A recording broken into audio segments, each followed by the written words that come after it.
Hi everyone. ఈరోజు వచ్చేసి June 8 మా మ్యారేజ్ డే. ఇది వచ్చేసి 3rd యానివర్సరీ అండి. ఇప్పటికి మా మ్యారేజ్ అయ్యి 3 years అవుతుందన్నమాట. మ్యారేజ్ డే అంటే గ్రాండ్గా సెలబ్రేషన్స్ చేసుకోవడం, కేక్స్ కట్ చేయడం, ఏవో సర్ప్రైజ్ గిఫ్ట్లు ఇచ్చుకోవడం ఇవన్నీ అయితే మాత్రం ఉండవండి. నా మ్యారేజ్ డే ఎప్పుడు సింపుల్గానే జరుగుద్ది అనమాట. అలా ఎక్స్పెక్ట్ చేసి ఎవరైనా వచ్చుంటే మాత్రం ప్లీజ్ ఇక్కడే స్కిప్ చేసి వెళ్ళిపోవచ్చు. ఎందుకనంటే మేమిద్దరం 3 years నుంచి చాలా సింపుల్గానే సెలబ్రేషన్ చేసుకుంటున్నామండి. సో ఫస్ట్ సంవత్సరం కూడా అలాగే చేసుకున్నాం, ఫస్ట్ మ్యారేజ్ డే రోజు కూడా. సో ఎప్పుడూ అయితే సింపుల్గానే జరుగుద్ది. ఈసారి మ్యారేజ్ డే సండే రోజున వచ్చిందండి. నేను ముందు రోజే చెప్పాను నాకు ఫిష్ తినాలనిపిస్తుందని. సో నేను నిద్ర లేవకముందే ఆయన నాన్ వెజ్ తీసుకొచ్చి ఇంట్లో పెట్టేశారనమాట. ఫస్ట్ ఇయర్ మ్యారేజ్ డే నేను ఆంధ్రాలో ఉన్నా, ఆయన బెంగళూరులో ఉన్నారు. న్యూ జాయినింగ్ అనమాట. అప్పుడు లీవ్ దొరకలేదు ఆయనకి, అందుకని ఫస్ట్ ఇయర్ అలా అయిపోయింది. సెకండ్ ఇయర్ బెంగళూరులో ఉన్నాం, బట్ టెంపుల్కి ఈవినింగ్ వెళ్ళామన్నమాట. సో ఈసారి అయితే మాత్రం హైదరాబాదు, కానీ మార్నింగే వెళ్ళాము. బికాజ్ ఈరోజు సండే వచ్చింది కాబట్టి నాన్ వెజ్ ప్రిపరేషన్స్ ఉంటాయి. సో ప్రిపరేషన్స్ చేసుకుని తినిన తర్వాత గుడికి వెళ్ళకూడదు కదా, అందుకే మార్నింగే వెళ్ళిపోయామన్నమాట. నా మ్యారేజ్ ఎలా జరిగింది అనేది క్విక్గా చెప్పేస్తానండి. సో ఒకరోజు అయితే పెళ్లి చూపులు జరిగినాయి. పక్కా అరేంజ్ మ్యారేజ్ అండి. మార్నింగ్ పెళ్లి చూపులు జరిగినాయి, ఈవినింగ్ ఎంగేజ్మెంట్ అయింది. 1 monthలో మ్యారేజ్ ఫిక్స్ అయిపోయిందనమాట. బయట నుంచి వచ్చిన సంబంధం అండి, రిలేటివ్స్ తీసుకొచ్చారు. సో నా మ్యారేజ్ అయితే మాత్రం అలా జరిగింది. ఓన్లీ 1 month గ్యాప్లో నిశ్చితార్థము, మ్యారేజ్ అన్నీ అయిపోయినాయి అనమాట. సో నాకైతే ఫిష్ ఫ్రై అని అంటే చాలా ఇష్టము. సో అందుకని నేను ముందు రోజే చెప్పాను నాకు ఫిష్ ఫ్రై చేసుకోవాలనిపిస్తుందని. అందుకని విక్రమ్ గారు ఫిష్ తీసుకొచ్చారనమాట. బట్ ఆయనకి ఫిష్ ఫ్రై అంటే అంతగా ఇష్టం ఉండదు. అందుకే ఆయన కోసం అనేసి ఇక్కడ సాంబార్ వండుతున్నాను. మార్నింగే ఎక్కడికి వెళ్ళే ఆలోచన లేదండి. బికాజ్ మను ఆ టైంకి నిద్రపోతుందనమాట. 11కి అలాగా, తను లేవడానికే 2-3 అలా అవుద్ది. అందుకే మార్నింగ్ ఎక్కడికి ప్లాన్ చేసుకోలేదు. ఇంటి దగ్గరే మంచిగా ఫుడ్ ప్రిపరేషన్ చేసుకుందామని అనుకుంటున్నా. అందుకని స్టార్ట్ చేసామన్నమాట. ఇంకా ఈవినింగ్ వెళ్దామని అనుకున్నాం. సో ఇక్కడ సాంబార్ చేద్దామని అన్నీ తీసి పెట్టుకుంటున్నాను అనమాట. అయితే మావయ్య గారు ఆంధ్రాలో తోటల నుంచి తీసుకొచ్చారు మిర్చీస్. సో ఆ మిర్చీలు ఏం చేశానంటే తొడుములు తీసేసి పెట్టుకున్నానండి. అలా నేను ఎప్పుడూ చేయలేదు, ఇదే ఫస్ట్ టైము. ఎక్కువ రోజులు ఉంటాయనేసి ఇలా చేశాను. బట్ మొత్తం పాడైపోయినాయి అండి. పాడైపోయినాయి అన్నీ తీసేసి మంచిగా ఉన్నాయని తీసి వాష్ చేసేసుకుని ఇక్కడ ఆరబెట్టుకుంటున్నాను అనమాట. అతి జాగ్రత్త ఒక్కొక్కసారి ఇలా అవుతూ ఉంటుంది. బట్ ఏమనుకున్నాను అంటే అలా తొడుములు తీస్తే ఎక్కువ రోజులు ఉంటాయని చేసేసి ఎక్కువ రోజులు ఉంటాయని నేను ఆ పని చేశాను. బట్ ఇక్కడ మొత్తం పోయినాయి అనమాట. అయితే మార్నింగ్ నుంచి విక్రమ్ గారు చిన్న చిన్న సర్ప్రైజులు ఇస్తున్నారండి. ఏంటి అని అంటే మార్నింగ్ ఆయన నాకు కాఫీ కలిపిచ్చారనమాట. అదొక చిన్న సర్ప్రైజ్. అయితే ఇక్కడ చూడండి, ఆయన ఏదో కర్రీ చేస్తున్నారు. ఫోన్లో ఏదో కర్రీ చూసారంట, అది చేయాలనిపించి ఆయన స్టార్ట్ చేశారు. పోనీ నాకు చెప్పండి నేను చేస్తానంటే లేదు నేనే చేసుకుంటానని అన్నారనమాట. ఓ పక్కన ఆయన చేసుకుంటున్నారు, ఓ పక్కన నేను సాంబార్ పెడుతున్నాను. ఫిష్ అయితే మాత్రం మ్యాగ్నేట్ చేసి పెట్టేశాను అనమాట. ఇదంతా అయిపోయిన తర్వాత లాస్ట్న ఫిష్ ఫ్రై చేద్దామనేసి అనుకుంటున్నా. ఇక్కడ మనుకు వచ్చేసి మాత్రం కొంచెం పప్పు తీసి పక్కన పెడుతున్నానండి. తన అలాగా ఉత్తి ముద్దపప్పుతో ఫుడ్ బాగా తీసుకుంటుంది అనమాట. అందుకే ఎప్పుడు పప్పు వండినా సరే తనకి అలా పక్కనే తీసి పెడతాను. ఇక్కడ అడిగాను ఏం రెసిపీ చేస్తున్నారని అంటే ఎగ్ మసాలా కర్రీ చేస్తున్నానని అన్నారు. ఎగ్ ఉల్లి మసాలా కర్రీ అనుకుంటా దాని పేరు. ఫోన్లో చూస్తున్నారు, చేస్తున్నారనమాట. మధ్య మధ్యలో నన్ను హెల్ప్ అడుగుతున్నారు. ఇన్ని ఆనియన్స్ సరిపోతాయా, ఇన్ని నువ్వులు సరిపోతాయా అంటూ ఏదో ట్రై చేశారండి. బట్ టేస్ట్ మాత్రం చాలా బాగా వచ్చింది, చాలా బాగుందనమాట. ఇక్కడ నేను 4 eggs వేసాను అనమాట. ఈలోగా మను వచ్చి నాకు కావాలి అంటే తను ఒక ఎగ్ తినేసింది. అందుకే ఇక్కడ ఆయన 3 eggsతో చేసుకుంటున్నారు. మొత్తం ఆల్మోస్ట్ నా సాంబారు గట్ట అయ్యే టైంకి ఒక 1 hour అయిందండి. ఈరోజు కొత్తగా సాంబార్ ట్రై చేశాను. నేను ఎప్పుడు పప్పులో అన్ని కాయగూరలు వేసి ఉడకబెడతాను. ఈరోజు ఎందుకు అండి కొంచెం ఆయిల్లో వేయించిన తర్వాత చేశాను.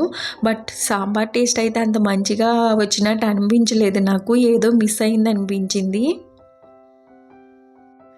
ఈరోజు ఏంటో అండి తెలియకుండానే 3 కర్రీస్ అయిపోయినాయి. సాంబారు, ఫిష్ ఫ్రై, విక్రమ్ గారు చేసిన కర్రీ అనమాట. బట్ ఇక్కడ ఏమైందంటే ఎవ్వరం ఫుడ్ ఎంజాయ్ చేయలేకపోయాము. బికాజ్ ఎందుకనంటే ఈ ఫిష్ ఫ్రై ఒకటి విక్రమ్ గారికి ఇష్టం ఉండదు కదా. ఇక్కడ నేను ఒక 4 పీసెస్ వేయించానమాట. ఆ 4 నేను ఒక్కదాన్నే తినేసా. ఇవి తినేయడం వల్ల అనుకుంటా అస్సలే ఆకలి వేయలేదు. మను కూడా ఫిష్ అంటే చాలా ఇష్టం అండి. తనకు పెడుతూ నేను తిన్నానమాట. దట్స్ వే మను కూడా ఈరోజు ఫుడ్ అంతగా తీసుకోలేదు.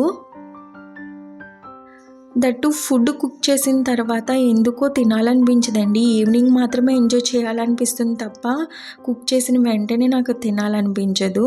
సో ఆ రోజైతే ఫుడ్ అయితే ఎవరం సరిగ్గా తినలేదు. ఇంక ఈవినింగ్ వచ్చేసి బయటికి వెళ్దామని ప్లాన్ చేసుకున్నాం. మ్యారేజ్ డేకి నేను తీసుకున్న డ్రెస్ ఇదేనండి.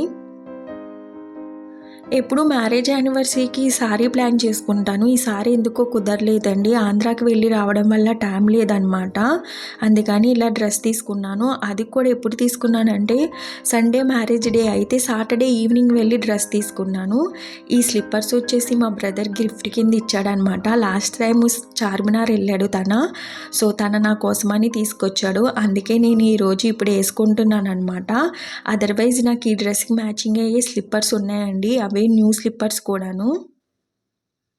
బట్ తన గుర్తుగా ఉంటాయనేసి ఈరోజు వేసుకుంటున్నాను అనమాట. అయితే నా ఫోన్ కింద పడిపోయి స్క్రీన్ పోయిందండి. నేను అది ఐక్యూలో ఇచ్చొచ్చాను. సో ఈరోజే దాన్ని కూడా కలెక్ట్ చేసుకుంటున్నా. అందుకే నేను వీడియోస్ ఎక్కువ షూట్ చేయలేకపోయానండి. సో మార్నింగ్ ఇచ్చాను, ఈవినింగ్ కల్లా ఇచ్చేసారనమాట. అక్కడ ఫోన్ కలెక్ట్ చేసుకుని ఇంకా మాల్కి వెళ్తున్నాం అనమాట. మార్నింగ్ నుంచి కన్ఫ్యూజ్ ఉండే ఎక్కడికి వెళ్దామని. బట్ లాస్ట్ మినిట్లో ఏఎంబి మాల్కి వెళ్దాము, ఎందుకు అక్కడికి ఇక్కడికి అని చాలా ఒత్తిడి తీసుకున్నాం అనమాట. ఎక్కడికి వెళ్దామని. ఎందుకు అంత స్ట్రెస్ తీసుకోవడం, దగ్గరలో ఉన్న ఎక్కడికైనా వెళ్ళిపోదాం అనేసి ఇంక ఏఎంబి మాల్కి వెళ్ళాము. సారీ అండి, ఏఎంబి మాల్ కాదు, ఫారం మాల్కి వెళ్ళామన్నమాట. అదే మాకు దగ్గరలో ఉంటుంది, అందుకని ఫారం మాల్కి వెళ్ళాము. ముందే ప్లాన్ చేసుకున్నాం కింద కొంచెంసేపు స్పెండ్ చేసిన తర్వాత రెస్టారెంట్కి వెళ్దామని. ఎందుకనంటే ముగ్గురం బాగా ఆకలితో ఉన్నాం. మార్నింగ్ ఏమీ సరిగ్గా తీసుకోలేదు కదా. సో అందుకని త్వరగా వెళ్ళిపోయామన్నమాట. కానీ కింద ఒక 1 అవర్ స్పెండ్ చేసి మాల్ చుట్టూ తిరిగాము. మా పాప చూశారు కదా, ఇక్కడ బొమ్మ వెహికల్స్ కనిపిస్తే చాలు ఆగిపోతుంది. తనకి ఆ వెహికల్స్ అంటే ఇష్టం అండి, బట్ రైడ్కి వెళ్ళదనమాట. అందుకే జస్ట్ అలా ఎక్కి ఎంజాయ్ చేస్తుంది. సో ఇక్కడ 1 అవర్ ముందే వచ్చేయడానికి కూడా తను ఒక కారణం అండి. తను ఎంజాయ్ చేస్తుంది అనేసి ఇంకా అలా ఒక 1 అవర్ తనని అటు ఇటు తిప్పిన తర్వాత ఇంకా బాగా ఆకలిగా అనిపించి ఇంకా రెస్టారెంట్కి వెళ్ళామన్నమాట. కృష్ణపట్నం రెస్టారెంట్కి వెళ్ళామండి. ఇది నేను సెకండ్ టైం రావడం ఇక్కడికి. యాంబియన్స్ బాగుంటుంది. ఎప్పుడు ఆ స్టెప్స్ ఎక్కి ఆ పై ఫ్లోర్లో తిందామనిపిస్తుంది. ఈసారి కూడా కుదరలేదన్నమాట. సో కిందే సీటింగ్ ఇచ్చారు, పైన క్లీనింగ్ జరుగుతుంది అని అన్నారు. ఇంకా స్టార్టర్స్ వచ్చేసి ఇక్కడికి చికెన్ ఆర్డర్ పెట్టుకున్నామండి. సో స్టార్టర్స్ వచ్చి చికెన్ ఆర్డర్ పెట్టుకున్నాము. నేను కాస్త స్పైసీ తింటాను, విక్రమ్ గారు అంత స్పైసీ తినరు. సో ఈ చికెన్ స్టార్టర్స్ వచ్చి కొంచెం స్పైసీగానే ఉంది. విక్రమ్ గారు సరిగ్గా తినలేదన్నమాట. ఇంకా ఫిష్ ఫ్రై ఒకటి స్టార్టర్స్ కింద పెట్టుకున్నాం. బికాజ్ మనుకి దాంట్లో స్పైసీనెస్ ఉండదు, తను అది బాగా ఇష్టంగా తింటుంది. లాస్ట్ టైం కూడా ఇక్కడే స్టార్టర్స్ ఫిషే పెట్టుకున్నాం అనమాట. ఇంకా అది గుర్తుకొచ్చి మను గురించి అని ఇక్కడ ఫిష్ స్టార్టర్స్ పెట్టుకున్నాము. సో ఏది అరీబరీగా చేయకూడదని అనేది మా ప్లానింగ్ అనమాట. ఈసారి ఇదే థీమ్ కింద తీసుకున్నాం. సో స్లోగా ఫుడ్ని ఎంజాయ్ చేద్దాం, బాగా ఎంజాయ్ చేసి తిందాము. సో తాతీగా ఇంటికి వెళ్దాం అన్నట్టే మేము త్వరగా వచ్చామన్నమాట. అన్నట్టే మేము కింద మాల్ చుట్టూరు తాతీగా 1 అవర్ స్పెండ్ చేసిన తర్వాత రెస్టారెంట్కి వచ్చాము. ఫుడ్ని కూడా స్లోగా ఎంజాయ్ చేసిన తర్వాత ఇంక ఇంటికి స్టార్ట్ అయ్యామండి. ఇంకా మాల్ చుట్టూ ఇంకెక్కడికి వెళ్ళలేదు. ఇంకా ఫుడ్ తీసుకున్న తర్వాత డైరెక్ట్గానే ఇంటికి వెళ్ళిపోయాము. బికాజ్ ఆల్రెడీ బిఫోరే ఒక 1 అవర్ స్పెండ్ చేసాం కదా. సో అందుకనేసి ఇంకా మాల్లో ఇంకెక్కడికి తిరగలేదన్నమాట. ఈ పాయింట్లో మను ఇక్కడ లైటింగ్స్ చూసి కొంచెం ఎంజాయ్ చేస్తుంది. సో తను ఎంజాయ్ చేస్తుంది కదా అని అక్కడ మాత్రమే ఒక 10 మినిట్స్ ఉండి ఇంక ఇంటికి డైరెక్ట్గా వెళ్ళిపోయాం. నైట్ టైం హైదరాబాద్ కొంచెం డిఫరెంట్గా కనిపిస్తుంది కదా. సో నేనైతే మాత్రం హైదరాబాద్ నైట్ టైం చూసినప్పుడల్లా బాగా ఎంజాయ్ చేస్తాను. అండ్ ఇక్కడ ఇంకో విషయం ఏంటనంటే ఎప్పుడు పెళ్లి రోజు వచ్చిందో, ఎప్పుడు మ్యారేజ్ డే వెళ్ళిపోయిందో అనేది కూడా అస్సలే అర్థం కాలేదండి. వచ్చేంత వరకు మ్యారేజ్ డే అని గుర్తుంది. వెళ్ళిపోయిన తర్వాత ఈ పాయింట్లో అనిపించింది అనమాట, ఓ అప్పుడే మ్యారేజ్ డే అయిపోయింది కదా, సండే కూడా అయిపోయింది కదా అని. నా ఫోన్తో షూట్ చేస్తున్నా. ఇందాక వెళ్ళే ముందు నా డ్రెస్ షూట్ చేశాను కదా, సో అది విక్రమ్ గారి ఫోన్ నుంచి షూట్ చేశాను. అది కాదండి అసలైన కలరు, డ్రెస్ కలర్ వచ్చేసి ఇదనమాట. సో మంచి పార్టీ వేర్ డ్రెస్ అయినా చాలా బాగుంది. దీనికి చున్నీని బాటమ్ వేరు యాడ్ చేస్తే దీని లుక్ ఇంకా బాగా మంచిగా అనిపిస్తుంది. ఒక పార్టీ వేర్ డ్రెస్ అవుద్ది అనమాట. సో నేను బాటమ్ వేరును మంచి కాస్ట్లీ చున్నీ దీంతో ప్యారప్ చేద్దాం అనుకుంటున్నా. ఇంకా అనదర్ నెక్స్ట్ డే అండి, విక్రమ్ గారు వర్క్ ఫ్రమ్ హోమ్ పెట్టుకున్నారనమాట. మార్నింగ్ నుంచి ఆయన వర్క్ చేసుకుంటున్నారు. ఈవినింగ్ ఒక 1 అవర్ బ్రేక్ ఉంది ఆయనకి. అలా బయటికి వెళ్దామని అంటే ఇంకా అలా బయటికి వచ్చాము. ఇలాగా ప్రగతి నగర్ వైపు వెళ్తే మాత్రం ఇలాగా మిర్చి బజ్జీ స్టాల్ కనిపించిందండి. ఇంకా విక్రమ్ గారికి మిర్చి బజ్జీ అంటే చాలా ఇష్టం అనమాట. ఆయన బాగా ఇష్టంగా తింటారు. సో తిందామని అన్నారు. నేను బయట ఫుడ్ ఆల్మోస్ట్ తగ్గించేసానండి. నిన్న కూడా బయట ఫుడ్డే తిన్నాం కదా మ్యారేజ్ డే కోసమని, తగ్గించేసాను. బట్ ఇక్కడ ఈయన అడిగే టైంకి నేను నో చెప్పలేకపోయాను. బట్ టేస్ట్ అయితే మాత్రం సూపర్గా ఉన్నాయండి. ఇంకా అందుకే ఇలా కాదని నేను కూడా చాట్ కూడా ఆర్డర్ పెట్టుకున్నాను, ఎలాగో మిర్చి బజ్జీ తినేసాను కదా అని. ఇంకా అలా కొంచెంసేపు ఎంజాయ్ చేసిన తర్వాత ఇంకా సిల్వర్ షాప్కి వెళ్దాము, గోల్డ్ షాప్కి వెళ్దామని ప్లాన్ చేసుకున్నాము. ఇంకా అక్కడి నుంచి గోల్డ్ షాప్కి వెళ్ళామన్నమాట. అదేంటి మ్యారేజ్ డేకి ఏ గిఫ్ట్స్ లేవని అన్నారు కదా అని మీరు అనుండొచ్చు. ఇది గిఫ్ట్ అని అంటారో మరి నాకు తెలీదు. విక్రమ్ గారు నన్ను డ్రెస్ తీసుకోమని ఇస్తే నేను 2000లోనే డ్రెస్ తీసుకున్నాను కదా, ఆ మిగతా మనీతో ఏదైనా తీసుకుందామనేసి ఇంక సిల్వర్ షాప్కి వెళ్ళామన్నమాట. అయితే మా బ్రదర్ నా కోసమని డ్రెస్ తీసుకోమని మనీ ఇచ్చాడు. సో తను ఇచ్చిన మనీతో ఏం డ్రెస్సులు తీసుకోవాలనిపించలేదు. అందుకని నేను ఈ ధూపు స్టిక్ స్టాండ్ తీసుకున్నాను అనమాట, మా బ్రదర్ ఇచ్చిన మనీతో. ఈ ధూప్ స్టిక్ స్టాండ్ ఎందుకు తీసుకున్నానంటే, బిఫోర్ మీకు చూపించినవి ఎందుకు తీసుకోలేదంటే అందుట్లో 4 మాత్రమే పడతాయండి, ఇందిట్లో కాస్త ఎక్కువ పడితే. సో ఆ ఆలోచనతో నేను ఈ ధూప్ స్టిక్ స్టాండ్ తీసుకున్నాను అనమాట. ఇది 11 గ్రాములు ఉందండి. ఇది వచ్చేసి నాకు 1500 పడింది అనమాట. మా బ్రదర్ ఇచ్చిన మనీతో ఈ ధూప్ స్టిక్ స్టాండ్ తీసుకున్నాను. అయితే విక్రమ్ గారు నాకు ఇచ్చిన మనీతో, ఆయన నన్ను డ్రెస్ తీసుకోమన్న మనీతో నేను ఒక 2000 లోపు డ్రెస్ తీసుకుని మిగతా మనీతో నేను ఇలాగా హారతి ఇచ్చుకునేది ఇది తీసుకున్నాను అనమాట. నాకు ఇది వచ్చేసి 2200 పడిందండి. ఇది వచ్చేసి 18 గ్రామ్స్ ఉందన్నమాట.